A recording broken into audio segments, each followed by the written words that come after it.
Un culto religioso, en el mejor de los casos, es un conjunto de ritos y ceremonias que supuestamente expresan la relación de un grupo de personas con una deidad o figura sagrada. Ahora, pongámonos serios, el satanismo no es más que eso. Un culto religioso disfrazado de rebeldía y oscuridad, con su parafernalia macabra de ritos y ceremonias que buscan venerar a una figura que para muchos simboliza el mal absoluto. Pero, ¿qué hay detrás de ese disfraz? Nada místico ni sublime, solo un entramado de prácticas que a menudo rozan crueldad más perversa, envueltas en un manto de supuesta sacralidad. No nos engañemos con palabras bonitas ni con la idea romántica de libertad espiritual. En esos rituales, la sangre no es solo un símbolo, es un líquido vital que se utiliza para alimentar una psicopatía colectiva, una intoxicación de poder que impulsa a sus seguidores a cruzar los límites de la moral humana y de la ley. Las ceremonias, lejos de ser actos de fe pacífica, se convierten en escenarios de tortura, abuso, violencia y degradación, donde se cosifica la vida, especialmente la de los más vulnerables. Hoy, como es Halloween en este pequeño canal Firmeza, hablaremos de 4 casos que superan lo absurdo y cruel que puede llegar a ser el fanatismo religioso. No esperes un vídeo de demonios. El único ser despreciable y aborrecible que verás hoy es el único que, como ateo, temo, el ser humano. ¿Y qué decir de esa idea absurda de poder a través del sufrimiento? La agonía y el dolor son exaltados, no por ningún valor espiritual real, sino como herramientas para sembrar terror y asegurar la lealtad ciega de sus miembros. En el fondo es un negocio de miedo, manipulación y explotación. No hay nada sagrado en arrancar la piel, desmembrar un cuerpo o beber la sangre de una víctima inocente. Eso es puro sadismo revestido de misticismo barato. Un psiquiatra, sin ningún velo ni prejuicio, ve en estos rituales el reflejo de mentes trastornadas que se encuentran en la violencia un sentido, en la sangre derramada una confirmación de su poder y en la oscuridad un refugio para sus monstruos internos. No es una religión, es una subcultura perversa que se alimenta del sufrimiento ajeno y que bajo la fachada de rituales perpetúa un ciclo de horror que la sociedad a menudo prefiere ignorar o minimizar. Así que la próxima vez que oigas hablar de satanismo como un culto religioso, no te dejes engañar por eufemismos o la retórica mística. Detrás de esos rituales se esconden actos brutales. Una maquinaria de manipulación y crueldad que no merece más que nuestro repudio y un análisis implacable desde la razón y la ciencia. Comencemos antes de que te duermas. Con el verdadero horror. Caso 1. Imagina el frío octubre de 2006 en Mercedes, una ciudad de Corrientes, Argentina, donde la pobreza y el abandono social son el caldo de cultivo para horrores que pocos quieren enfrentar. Ramón Ignacio González, un niño de apenas 12 años, conocido como Ramoncito, era un chiquillo atrapado en un mundo de abandono, pobreza y abuso, el tipo de víctima que el sistema suele ignorar hasta que la atrocidad se vuelve imposible de ocultar. Este pobre muchacho no era solo un niño vulnerable, era un blanco perfecto para una secta oscura que decidió usarlo como sacrificio en un ritual macabro envuelto en la parafernalia del satanismo. Ese disfraz moderno de culto religioso que no es más que una excusa para la perversión y la crueldad. No nos engañemos con la palabra ritual. Aquí no hay espiritualidad ni misticismo elevado, sino un espectáculo de sadismo y degradación, donde la sangre no es símbolo, sino herramienta y botón. El 8 de octubre, el cuerpo de Ramón fue desollado, decapitado con una precisión quirúrgica que revela la frialdad y planificación de sus asesinos. Su cabeza, sin piel, ojos ni lengua, fue colocada junto a su cadáver en un grotesco altar improvisado orientado hacia la salida del sol, como si eso justificara el horror cometido. La víctima fue sometida a torturas inimaginables, quemaduras de cigarrillo, cortes profundos, violación brutal, empalamiento, asfixia y broncoaspiración. Un suplicio prolongado que no solo destruyó su cuerpo, sino que, según creen sus asesinos, potenció el poder oscuro del sacrificio. Pero no solo es la barbarie física lo que impresiona. Detrás de este crimen se esconde una red de corrupción, explotación infantil, tráfico de drogas y pornografía que se nutre de la miseria y desesperación de quienes no tienen voz. Niños vendidos, usados como mercancía para el lucro y placer de una secta criminal, que bajo la fachada de prácticas mágicas y religiosas perpetúan un sistema de terror y dominación. Este crimen ritual fue la culminación de una red criminal que mezclaba tráfico de drogas, explotación sexual infantil, pornografía y prostitución, todo bajo la fachada de un culto que rendía homenaje al llamado Señor la Muerte. En la investigación se encontraron túnicas, máscaras, cráneos, rastros de sangre y textos de magia negra que describían paso a paso el ritual que terminó con la vida de Ramoncito. La confesión de Ramona Gauna, una adolescente atrapada en esa misma red, no deja lugar a dudas. Detalles escalofriantes como la tortura y el asesinato de Ramoncito fueron parte de un ritual complejo con símbolos, cánticos y danzas que solo encubren la brutalidad y la crueldad. 8 cuchillos, inyecciones para adormecer el dolor, marcas en la piel y un ambiente impregnado de sangre y desesperación. Todo ello bajo la luz roja y negra de velas, con oraciones al Señor, la muerte y la presencia constante de la violencia. El satanismo, a fin de cuentas, no es más que un culto religioso, un conjunto de ritos y ceremonias que sus seguidores creen que les da poder y sentido, pero ese poder solo se construye sobre la sangre derramada y el sufrimiento ajeno. Ni siquiera el más ferviente creyente puede negar que detrás de estos actos hay una lógica, cuenta y despiadada, poder, dinero, dominio y placer envueltos en la máscara de lo esotérico. Desde un punto de vista psiquiátrico, estos rituales son expresiones extremas de patologías sociales y personales, individuos que canalizan sus trastornos a través de la violencia ritualizada, que legitiman su sadismo con creencias y símbolos. No hay magia ni milagro en eso. Solo la oscura realidad de mentes enfermas y cómplices que actúan con una fría racionalidad para mantener su hermandad y su impunidad. Este caso, lejos de ser una aberración aislada, es la punta visible de un iceberg de crímenes invisibles, encubiertos por la incredulidad y la falta de preparación de las autoridades. La justicia condenó a varios responsables, pero el sistema sigue ciego ante la complejidad y profundidad de estos crímenes rituales, donde el sagrado se pervierte hasta convertirse en un acto de horror inimaginable. Entonces, la próxima vez que alguien te hable de satanismo como un culto religioso, recuerda que detrás de ese término hay mucho más que simples creencias. Hay violencia, manipulación, abuso y muerte. Y la verdadera lucha no es contra un mito, sino contra la realidad brutal que representan estos crímenes. Caso 2. Septiembre de 2024. João Pessoa, Brasil. En pleno siglo XXI, en un país que se dice moderno, una escena de horror que parece sacada de un guión macabro de película gore se vuelve realidad. María Rosalía Goncalves Méndez, una joven de 27 años, no es solo una mujer cualquiera, es la encarnación de la maldad disfrazada de madre.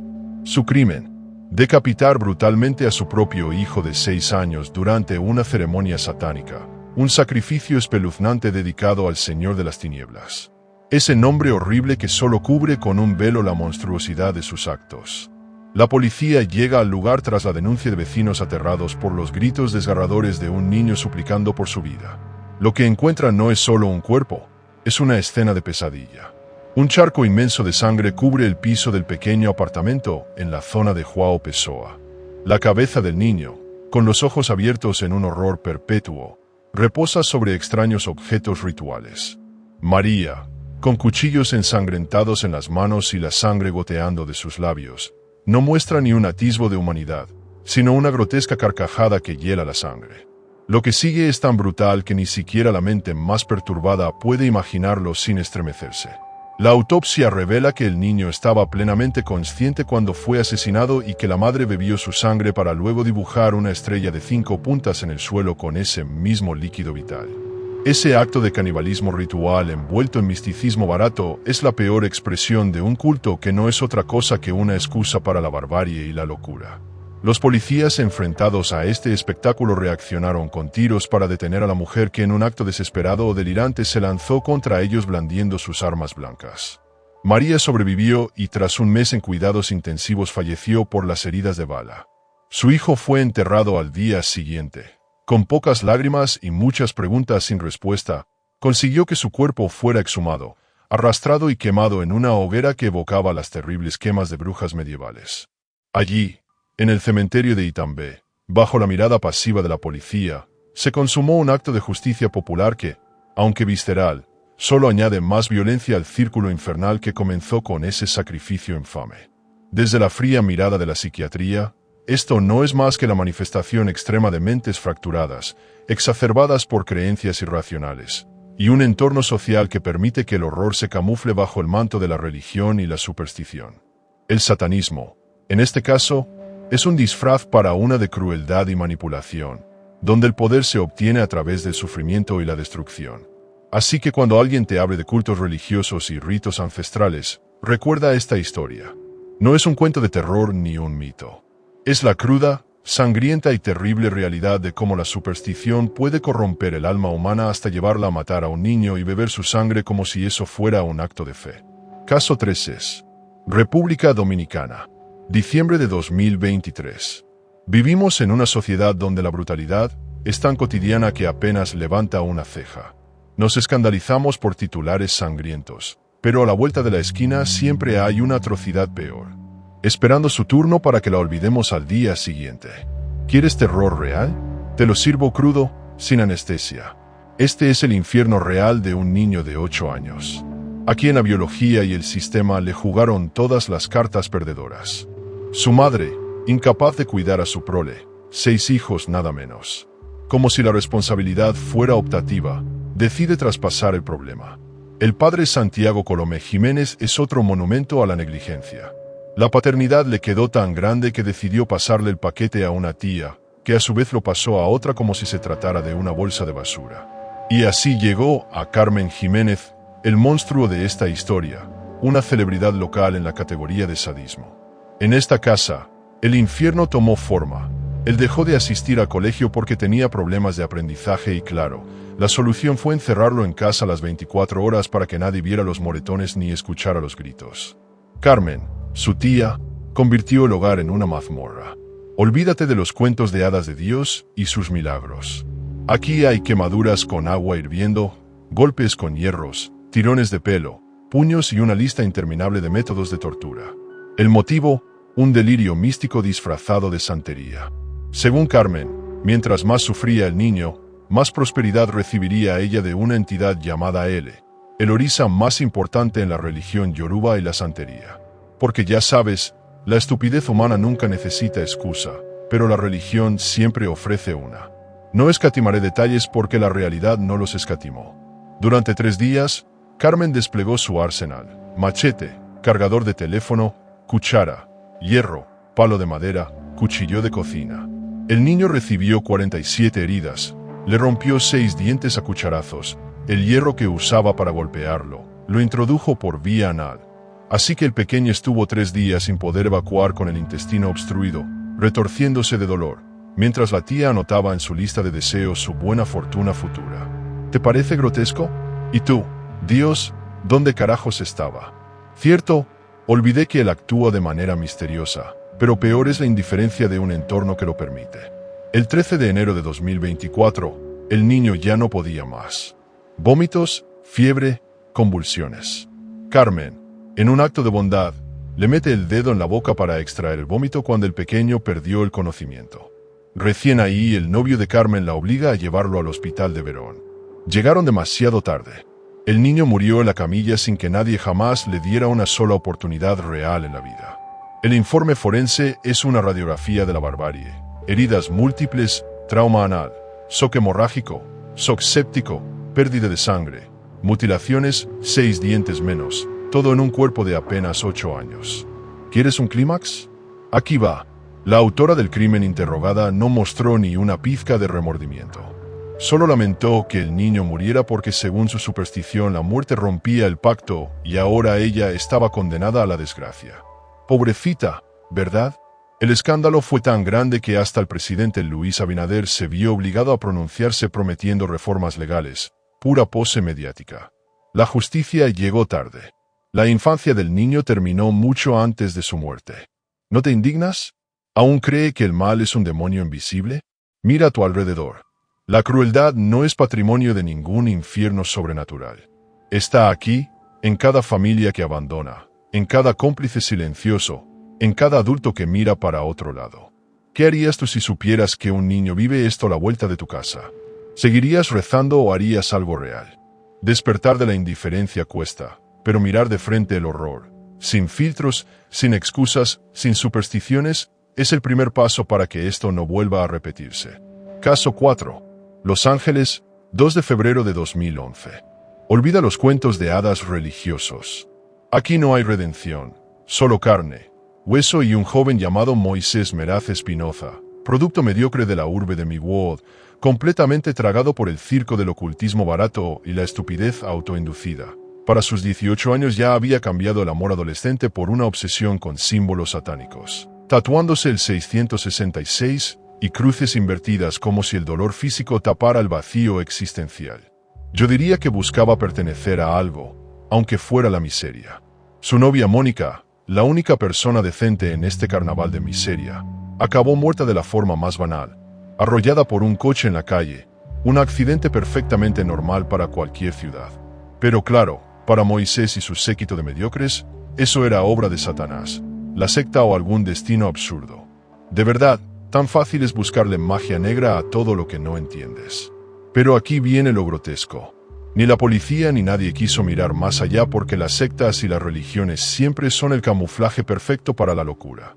Lo que sigue es un auténtico espectáculo de horror. Llegamos a la noche del Limbol, esa parodia pagana del 2 de febrero cuando Moisés decide que la mejor manera de impresionar a su señor es matar a la única persona que aún le quedaba, su madre, sin anestesia, sin metáforas. Primero la asfixió con sus propias manos, después la amordazó y la arrastró al centro de un pentagrama dibujado en el suelo de su casa en Miwod. Velas negras, sangre y una sierra eléctrica. No es una película de terror, es la realidad. Y mucho peor, porque nadie hizo nada para detenerlo. La despellejó viva. Sí, leíste bien. Viva. Gritos, piel arrancada en jirones, golpes con la sierra cada vez que ella se resistía. Mientras Moisés recitaba frases en latín robadas de algún libro barato de ocultismo. ¿Sientes incomodidad?